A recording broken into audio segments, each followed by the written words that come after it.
Welcome to Empowerment Radio.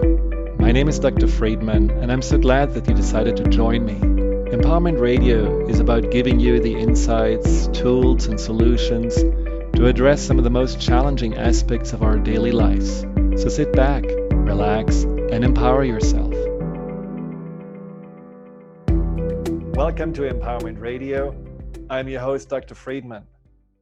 Do you struggle with your emotions? Do you feel like you have maybe a mental health issue, but you haven't really found a way to ask for help? Now, one of the greatest problems with emotions is that we are kind of avoiding them, unless they are feeling good.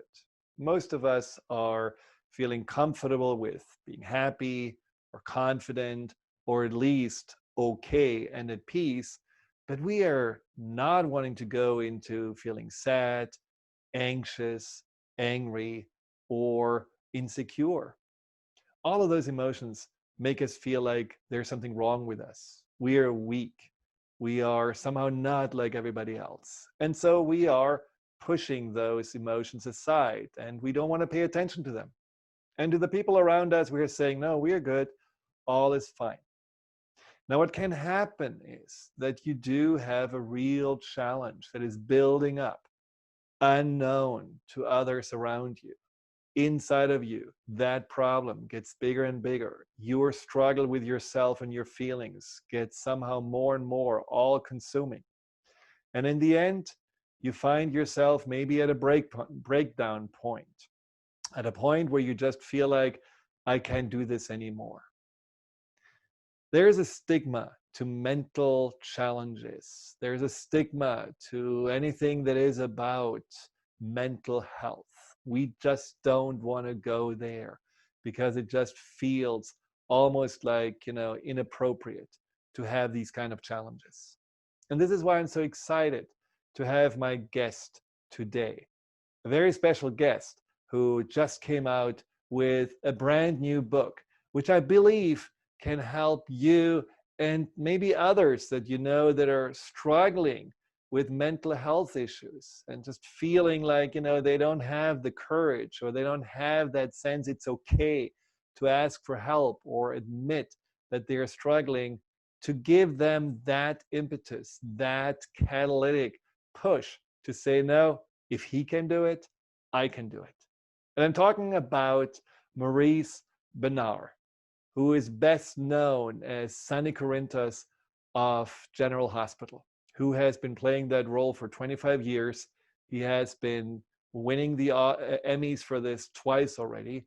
And now he came out with this fabulous book about his own life and his own struggles with his emotions and with the bipolar disorder. The book is called Nothing General About It: How Love and Lithium Saved Me on and off General Hospital. Right here. Well, I'm so happy, Maurice, that you're here on the show. Thank you so much for taking the time. Hey, thank you. It's an honor, and I'm very excited. And we've known each other a little while. I love it. Yeah. Well, I really was flattered and a little blushed when I saw that you were mentioning my name in the book, and I really appreciate it because we have been working together for a little bit, off and on. So thank you for acknowledging that and appreciating this, and your book, which is really something that I find it has so many different layers to it, so that I can highly recommend it to anyone. It's a book that is giving us an insight in your mind, in your heart, in your soul, into your life. But it's also a book that I feel like is so written with such a wonderful voice, such an authenticity. I feel like I'm sitting next to you and the fireplace and listen to your stories. So if you ever want to really feel that you understand how someone who has going through life in valleys and peaks with emotional challenges that can be really make you feel like this is hell and this is heaven, then you need to read this book, because I think you have expressed things that a lot of people are feeling in such beautiful and honest and true ways that thousands of people probably feel understood and understand themselves better because of it. So thank you for writing that. Oh, thank you for the kind words. I mean, that's exactly why I wrote the book. And I had my partner who is a friend of mine who, wrote it with me. And she's a friend, and she's a film writer. So the way she writes is just a little different. And I think that's what made it. She's the one who wanted to make the title songs. Like the third chapter, which is my favorite, is Highway to Hell. Love it. And and it is Highway to Hell. And then she picked the title, which is amazing. Nothing general about it. I know, it's a But the fantastic goal, title. yeah, it's a cool title. The goal was, obviously there's two goals. The main goal was to help people. I've been talking about mental health for over 30 years. And it's been a journey, and I think people have followed me on that journey with mental health.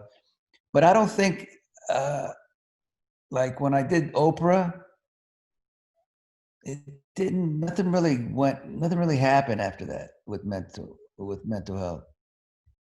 And she's incredible, and how many people watch and everything. But it kind of just, for a bit, was talked about and then died down. I think now people are starting to really. I think enough people have died Mm-hmm.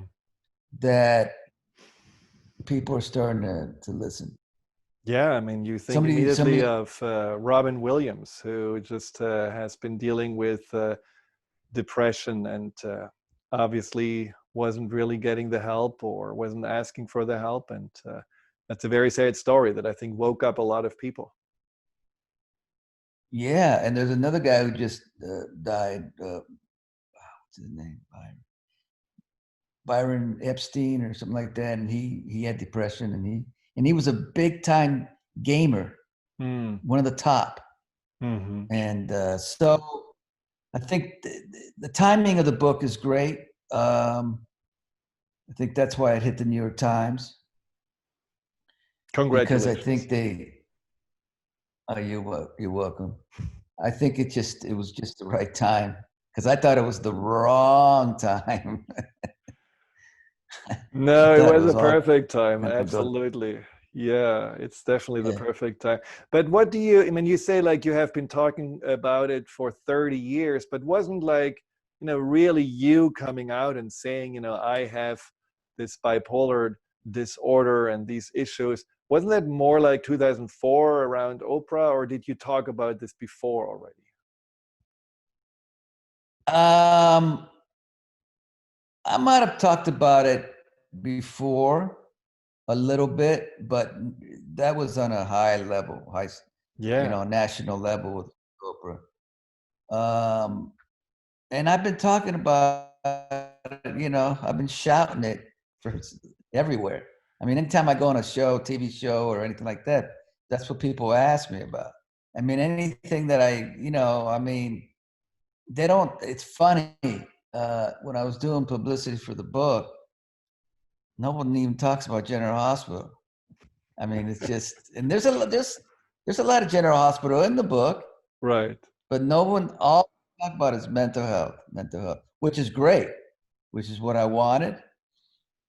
So I just continue, and I do something every Sunday called State of Mind, which is, and I've been doing that for over a year, which is all I do is talk about, and I do everything. I produce it, I control it, I cut it, I put the music in, but all I do is talk about mental illness And that's where? every Where can Sunday. people follow that?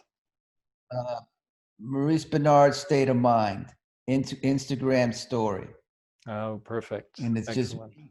it's just me talking to the camera like I'm talking to the audience, and you should.